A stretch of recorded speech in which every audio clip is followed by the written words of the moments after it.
Good morning students.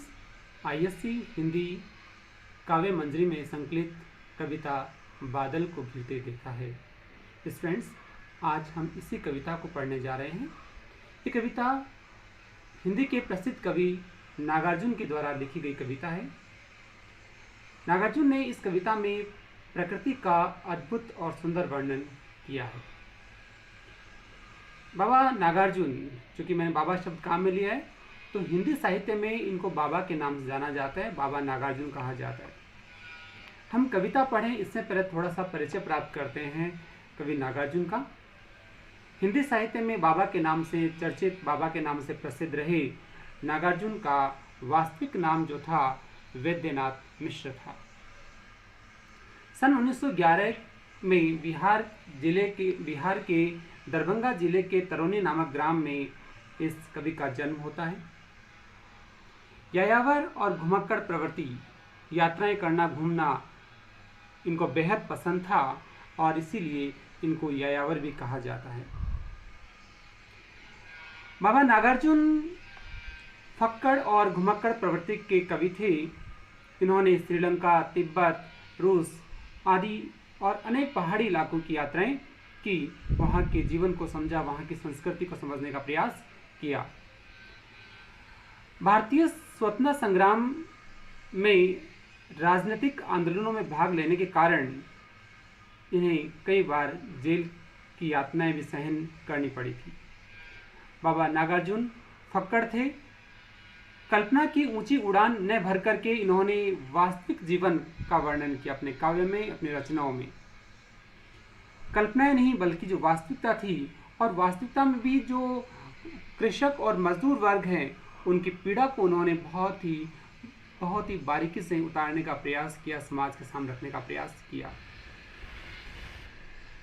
बाबा नागार्जुन ने श्रीलंका की यात्रा की और श्रीलंका की यात्रा के दौरान ही उन्होंने बौद्ध धर्म ग्रहण कर लिया था। हिंदू धर्म की रूढ़ियों से परेशान थोड़े रहे थे और इस कारण से उन्होंने बौद्ध धर्म को ग्रहण किया था। वैद्यनाथ मिश्र के नाम जाने जाते थे, लेकिन जैसे ही उन्होंने बौद्ध धर्म ग्रहण किया उसके बाद में वो नागार्जुन के नाम से चर्चित थे, नागार्जुन के नाम से जाने लगे। इनकी जो प्रमुख रचनाएं हैं उनकी बात करें तो उन्होंने जो प्रमुख काव्य संग्रह लिखे हैं उनमें युग धारा, मैंने चर्चा की थी कि अपनी जो कविता है बादल को घिरते देखा, वह इनके इसी काव्य संग्रह से ली गई है। युग धारा, सतरंगे पंखों वाली, प्यासी पथराई आंखें, तुमने कहा था, हजार हजार बाहों वाली, ये इनके जो चर्चित हैं। और भी हैं, लेकिन मैंने कुछ मुख्य जो काव्य संग्रह हैं उनको लिया है। इन्होंने बहुत सारे उपन्यास भी लिखे। इन उपन्यासों में रतिनाथ की चाची, बलचनमा, बाबा बटेश्वर नाथ और गरीबदास आदि प्रमुख रहे। हम बाबा नागार्जुन के पुरस्कारों की बात करें तो इन्होंने अनेक पुरस्कार साहित्य जगत में प्राप्त किए। 1969 में इन्हें साहित्य अकादमी द्वारा सम्मान प्रदान किया गया। भारतीय सम्मान, राहुल साकृत्यायन सम्मान, मैथिली शरणगुप्त सम्मान इनके प्रमुख सम्मान रहे। बाबा नागार्जुन मस्त मौला और फक्कड़ थे। परवाह न करके वो बिंदास अपने काव्य में रचना करते थे, चाहे किसी को बुरा लगे चाहे किसी को अच्छा लगे, लेकिन जो लिखते थे वो वास्तविक होता था, यथार्थ होता था। बादल को घिरते देखा कविता का परिचय। प्रस्तुत कविता नागार्जुन के काव्य संग्रह युग धारा से संकलित कविता है। इस कविता में कवि हिमालय की बर्फ से आच्छादित चोटियों पर स्थित कैलाश मानसरोवर के आसपास स्वयं बादलों को देखकर जो अनुभव करते हैं उसी का यथा तथ्य वर्णन करते हैं। कवि ने कैलाश मानसरोवर की यात्रा की और उस यात्रा के दौरान जो प्रकृति का जो सुंदर दृश्य उन्होंने देखा, बादलों को उमड़ते घुमड़ते देखा, मानसरोवर झील को देखा, ये सारा वर्णन उन्होंने अपनी आंखों से देखा और उसका पूरा वर्णन इस कविता में किया है। प्रकृति के अनुपम सौंदर्य का मनमोहक वर्णन प्रस्तुत है। मानसरोवर झील में खिले सुनहले कमलों पर मोती जैसी ओस की बूंदें देखकर कवि का मन प्रसन्न होता है। कवि ने झीलों के श्यामल जल में हंसों को तैरते देखा। मैदानी इलाकों से अनेक हंस पक्षी जब वर्षा ऋतु में गर्मी से व्याकुल हो जाते हैं, उमस से परेशान हो जाते हैं, तो ठंडक पाने के लिए मानसरोवर झील और वहाँ अनेक जो झीलें वहाँ पहुँच जाते हैं। और वहाँ वो क्या करते हैं, जो वहाँ कमल के जो कमल नाल हैं, वहाँ के जो कमल नाल के रेशे जो होते हैं, जिनको बिस तंतु कहा जाता है, उनका भोजन करते हैं। ये खट्टे और मीठे होते हैं। वसंत ऋतु के प्रभात में कवि ने क्या देखा कि एक चकवा और चकवी जो रात को बिछुड़ गए थे, सुबह उनका मिलन होता है और उस मिलन के दौरान वे दोनों प्रणय और कलह करते हैं, प्रेम करते हैं और झगड़ा करते हुए दिखाई देते हैं। कस्तूरी मृगों को अपने आप पर चिढ़ते देखा। तो कवि ने मेघदूत का वर्णन भी किया है कि मैंने कहीं कालिदास का जो मेघदूत है उसको तो नहीं देखा, शायद कभी कल्पना थी, कहीं जाकर के बरस गया होगा, लेकिन वहां मैंने बड़े बड़े बादलों को, काले बादलों को गरजते हुए और आपस में भिड़ते हुए देखा।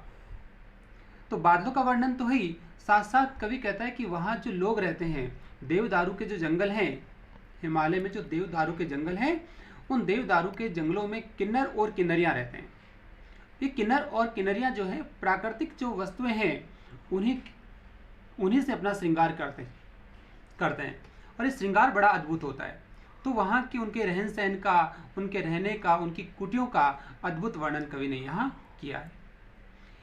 कवि ने बादलों का घिरना तो एक प्राकृतिक वर्णन है ही, साथ साथ ही कवि ने यहाँ मनुष्य के हृदय में जो उठने वाले भाव चित्र होते हैं उनका भी एक तरह से वर्णन किया है। प्रस्तुत कविता पूरी प्राकृतिक वर्णन, बादलों के वर्णन और हिमालय के वर्णन से सुंदर से सजी हुई कविता है और अत्यंत सुंदर कविता है। अनेक सुंदर छवियों को कविता में कवि ने प्रस्तुत किया है और पूरा का पूरा जो है अद्भुत वर्णन है। तो अब हम शुरू करते हैं कविता की एक एक पंक्ति से व्याख्या। स्टूडेंट्स, मैं चाहता हूं कि आप इस पूरे वीडियो को देखें ताकि आपको एक कविता समझ में आए। जब कविता समझ में आ जाएगी तो आप प्रत्येक प्रश्न का उत्तर जो है आसानी से दे सकेंगे। मोस्टली स्टूडेंट्स क्या करते हैं, थोड़ा शुरू करते हैं, आधा देखते हैं, फिर रोक देते हैं, फिर बंद कर देते हैं। नहीं, आपने शुरू कर लिया है तो आप पूरा वीडियो देखें, पूरी व्याख्या देखें, शब्दों के अर्थ देखें और पूरी भाषा शैली को देखें, क्योंकि अगर आप अच्छी भाषा शैली सुनोगे और पढ़ोगे तो आई थिंक आप अच्छे उत्तर एग्जाम में लिख सकोगे। मैं कवि परिचय और कविता का परिचय दोनों की पीडीएफ भी साथ दूंगा आपको, तो आप लोग अपनी कॉपी में इसका काम भी करेंगे, इसे कॉपी में नोट कर लेंगे और याद भी करेंगे। देखिए अब पूरी कविता की व्याख्या। इस कविता को हम 3 भागों में विभाजित करके पढ़ेंगे और तीनों दिन 3 वीडियोज आएंगे। आप तीनों वीडियोज अच्छे से सुनेंगे और उसके बाद में जो आपको नोट्स मिलेंगे उन नोट्स को आप लोग कॉपी में करेंगे।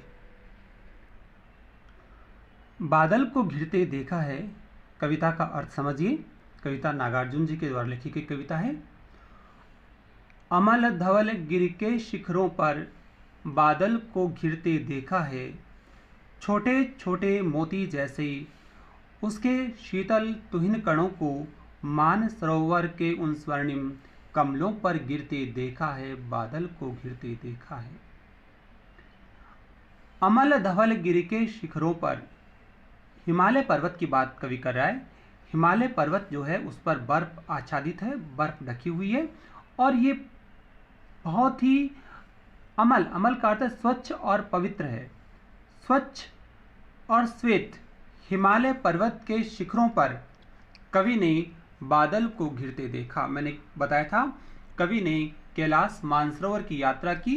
उस मानसरोवर की यात्रा के दौरान कवि ने हिमालय पर्वत के शिखरों को देखा जो बहुत ही स्वच्छ और धवल थे, श्वेत थे। श्वेत क्यों थे? क्योंकि उन पर हिम जमी हुई थी, बर्फ से वो आच्छादित थे। कवि ने वहां मानसरोवर जो झील है, मानसरोवर एक बड़ी और सुंदर झील है, उस झील में सुनहरे रंग के कमल के फूलों को खिलते हुए देखा और उन कमल की पंखुड़ियों पर शीतल तुहिन कणों का मतलब क्या है? ओस की बूंदों को गिरते हुए देखा। ऐसे लग रहा था जैसे उन पर मोती गिर रहे हैं। तो छोटे छोटे मोती जैसे उसके शीतल तुहिन कणों को मानसरोवर के उन स्वर्णिम कमलों पर गिरते देखा है। बादल घिर रहे थे और बादलों से ओस की बूंदें जो थी वो नीचे गिर रही थी। नीचे कहाँ गिर रही थी? कमल के फूल की पंखुड़ियों पर गिर रही थी। ऐसे लग रहा था मानो छोटे छोटे मोती जो हैं वो गिर रहे हैं। तुहिन कण कहते हैं ओस की बूंदों को। बादल को घिरते देखा है, स्वर्णिम का अर्थ है सुनहरे। तो इस प्रकार से कवि कहता है, अमल धवल गिरि के शिखरों पर बादल को घिरते देखा है, छोटे छोटे मोती जैसे उसके शीतल तुहिन कणों को मानसरोवर के उन स्वर्णिम कमलों पर गिरते देखा है, बादल को घिरते देखा है। एक एक भाग को पढ़ते जाएंगे और साथ साथ उसके शब्दार्थ भी देखते जाएंगे ताकि शब्दार्थ आपको याद हो जाएं। अमल का अर्थ है स्वच्छ, धवल का अर्थ है श्वेत, गिरि का अर्थ है पर्वत और तुहिन कण कहते हैं ओस की बूंदों को, स्वर्णिम का अर्थ है सुनहरे। स्टूडेंट्स, कुछ बात आपको ध्यान रखनी है कि मानसरोवर क्या है। हिम से आच्छादित चोटियों के बीच स्थित एक प्रसिद्ध झील है। हिमालय की जो हिम से आच्छादित चोटियां हैं उनके बीच में एक बड़ी और विशाल झील है जिसका नाम है मानसरोवर। ये पूरी कविता जो है वो चित्रात्मक रूप में है। जैसे हमको चित्र देखते हैं और चित्र देखते ही हमारे मन में बहुत सारे विचार आने लगते हैं, उसी प्रकार से कवि ने जो वर्णन किया है वो ऐसे लग रहा है जैसे कोई चित्र सामने रखा हुआ है और चित्र का वर्णन यहाँ किया गया है। और ये आभासित होता है कि कविता उनके प्रत्यक्ष अनुभव की साक्षी है। जो कुछ उन्होंने देखा था वो दृश्य, उस दृश्य का वर्णन किया है। मोती जैसे तुहिन कणों में उपमा अलंकार है और छोटे छोटे में पुनरुक्ति प्रकाश अलंकार है। आगे और देखिए, तुंग हिमालय के कंधों पर छोटी बड़ी कई झीलें हैं। उनके श्यामल नील सलिल में समतल देशों से आकर पावस की उमस से आकुल तिक्त मधुर विस्तंतु खोजते हंसों को तिरते देखा है, बादल को घिरते देखा है। बहुत ही सुंदर वर्णन है। ऊंचे हिमालय की कंधों पर उनकी जो चोटियां हैं, उन हिमालय की चोटियों के बीच में जो नीची भूमि है, घाटियां हैं, उनमें कई छोटी बड़ी झीलें हैं, अनेक झीलें। मानसरोवर तो बड़ी झील है, इसके अलावा भी वहाँ बहुत सारी झीलें हैं। और उनका जो पानी है, सलिल कहते हैं पानी को, उन झीलों का जो पानी है वो श्यामल और नील है, अर्थात सांवला और नीला दिखाई देता है। अब ये जो झीलें हैं, इन झीलों में वहाँ कवि ने अनेक हंसों को तैरते हुए देखा, हंस पक्षियों को तैरते हुए देखा। ये कहाँ से है पक्षी?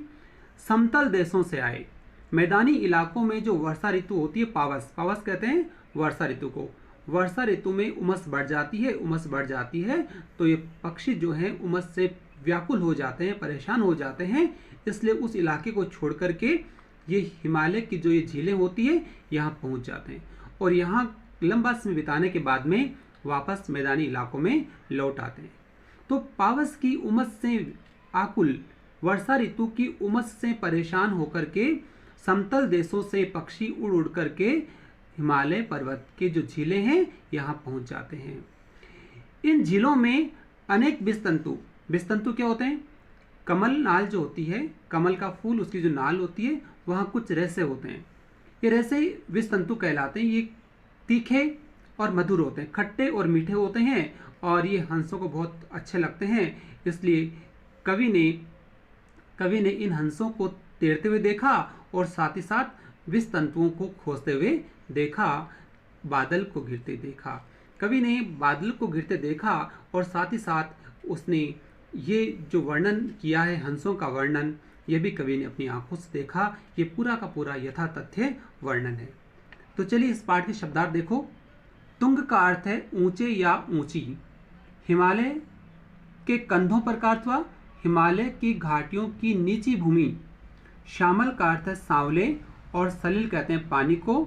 समतल कहते हैं मैदानी इलाके को, समतल का अर्थ है मैदानी।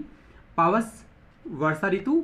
तिक्त मधुर का अर्थ है तीखे व मीठे।